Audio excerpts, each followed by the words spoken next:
Hey, this is Tracy Lewis from Stuff and Things. I have a quick video, to discuss 3 different techniques that I used to make a coloring project as easy to color as I possibly could think of to do it, but yet still have it look nicely colored. And yes, I could have spent the time and really colored it well, but I was trying to think of the more non-coloring type person who enjoys seeing cards that are well colored, but just doesn't either have the skill or want to spend the time. So this is the quickest way I could come up to do it. So this is Breathtaking Bouquet, and here it's a background stamp. And pardon my funny camera angle, I'm at my mom's and didn't bring my monopod. It's not a tripod, it's just a single arm that I could normally attach to something and then put it over directly on top. So this is my makeshift version, and we'll see how it goes. I wanted to get this done because the card actually has to get sent to somebody. So here I have a piece of vellum. I have heat embossed it with white embossing powder, and what I plan on doing is coloring it and flipping it over and using the reverse side for a matte, smooth finish look. So I'm using light and dark Blackberry Bliss as the darkest colors, and light and dark Rich Razzleberry as the petal colors. I've got this particular stamp has 3 different types of flowers, and I'll show you on the finished project. I picked 3 different dark greens. The leaves are so small, I didn't do a lot of layering, doing the shading. So I'm just going to get started here, and yes, I'm going over the white lines because it's going to be a quick coloring project. And this is light Rich Razzleberry. And it might look a little sloppy on the back until you turn it over. So that's my goal, is to show you that. And I'm not doing the whole flower because I'll show you the finished project. I just, at my mom's, I only have the 1 piece of vellum that I used and this small piece. So that is why I'm not going to bore you with the details. For doing the details, I went ahead and used the bullet nib. I used the brush nib to do the full coloring of the flower. I am not really being too picky about, which is the light source, like you would normally do if you were doing shading. You would pick your light source and then do the shadows where they would be. I'm just kind of randomly picking some areas to darken as quickly as I can. So this one is dark Rich Razzleberry. And then I am purposefully picking corners, I guess, as a tip on how to choose which areas will be darkest. So that's the initial, and I'm going to go darker, still using the bullet nib. This is now light Blackberry Bliss.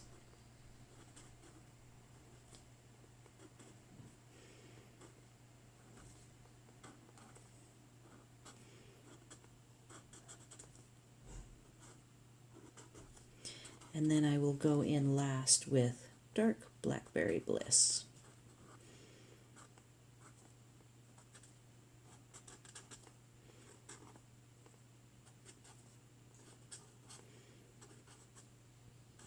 And you can spend as much time or as little time as you want.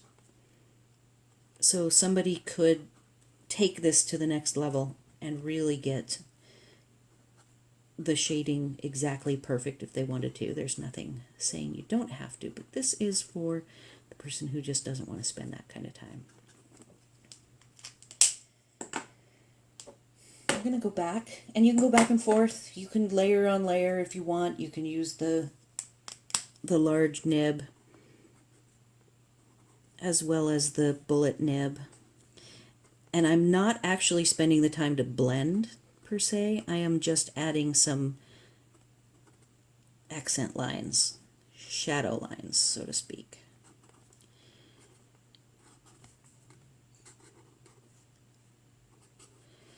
This is the lighter color, so I'm making it the shadow marks bigger, and then I will go back in and make a smaller amount of the dark Blackberry Bliss.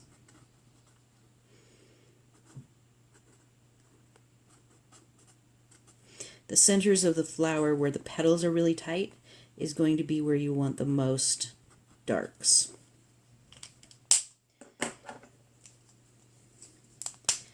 Okay, so now I'm going to go in, and you can let it dry. So that's what it looks like. And again, this is the back side.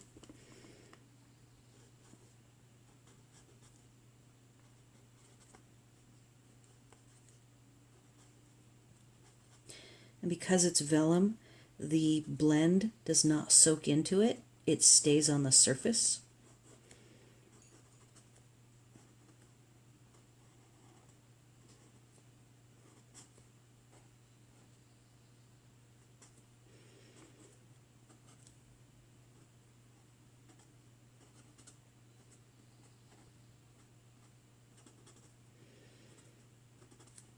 All right, so now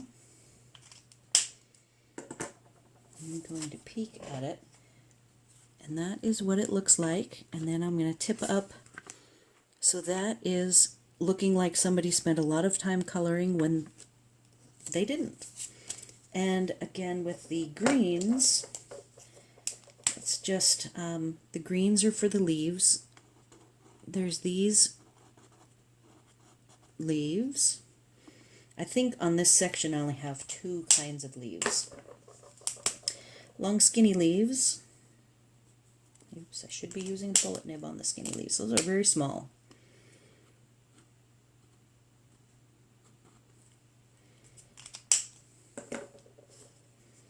I kind of think of this as a stained glass sort of effect.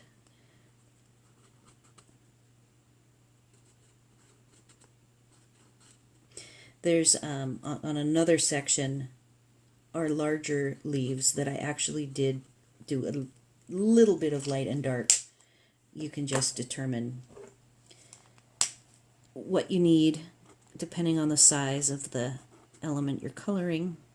And you know, you could probably just do single color and don't even have to try to mimic light and dark. Okay, so there is the back. There it is on a mat. And now I will show you the finished project because I still have 2 more tips. This is the card, and I want to talk about how I adhered the vellum to Blackberry Bliss, and I want to talk about the color of ink that I used for the happy birthday. So to adhere this, once you're all done, I don't know if you can see this very easily, but it is bowed and wrinkled. It will actually warp and not stay smooth. See, it's a little cupped. So what I did is I used it's a technique that you've seen here and there. Some people actually use it for all of their adhesion. I like to use a snail type of product for normal adhesion. But I used the liquid glue. I have a mat here. The silicone mat is really good for this as well. That's Stampin' Up's version of this particular product, which is a Teflon sheet.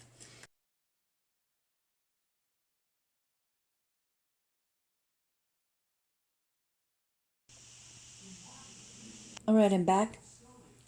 Went ahead and colored this a little bit more, trimmed it down, and I wanted to demonstrate how to create a liquid glue application. Oops, sorry. So one thing to point out is that this this is a water-based solution I'm mixing up.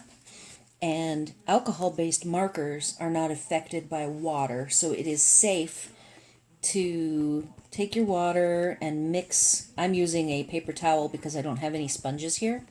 But if I had my sponges, the yellow sponges that you can get from Stampin' Up, and you cut them up into, I think, quarters or sixths maybe, then after you're done, you can clean the sponge with soap and water. And so you go ahead. This is my funny solution for my phone, which is sitting at an angle doing the video. So hopefully I won't get in the way with my hands like I just did. So I'm kind of watering this down, and then I'm dabbing it. And see, I just want to show that none of the ink comes off. And I'm focusing more on the exterior. This glue also stays sticky when it dries, so I don't have to apply it right now. I do have to be careful that I don't end up getting it stuck to something. So tomorrow morning, I will figure out a purpose for this piece.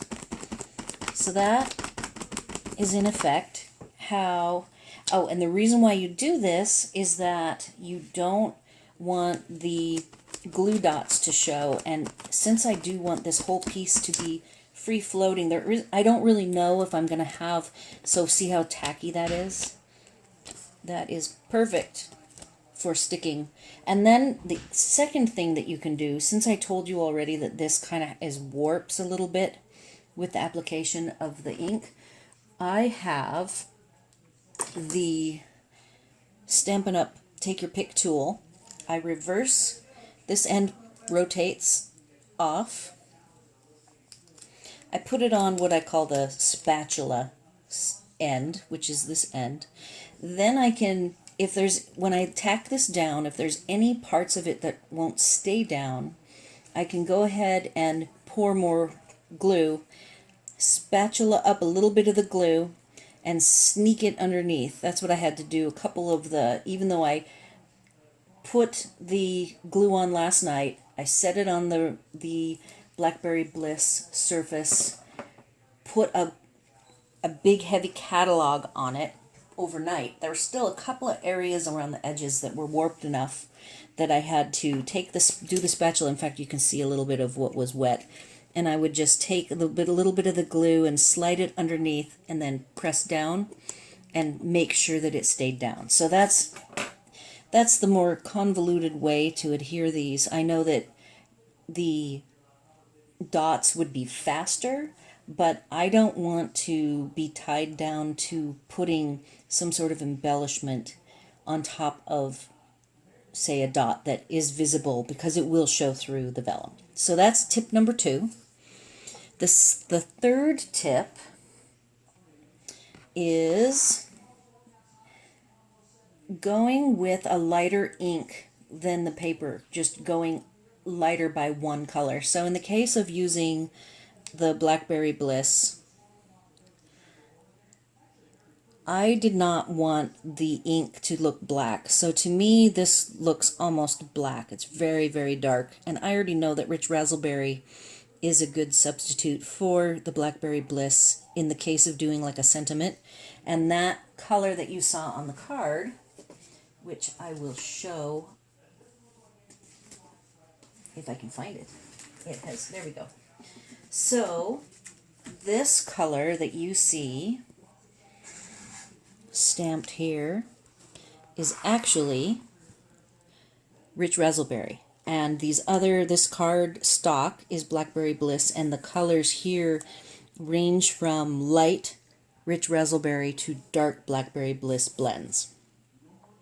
So that's my third tip, is if you don't want your ink to look so close to black and you want it to have a pop of color, look through your inks and find something that's one shade lighter and go ahead and do tests. You know, if you're not sure and you have not the full 50 colors, you can go ahead and do some tests and see which colors would work. And then this is the finished card using all of the tips that I showed today.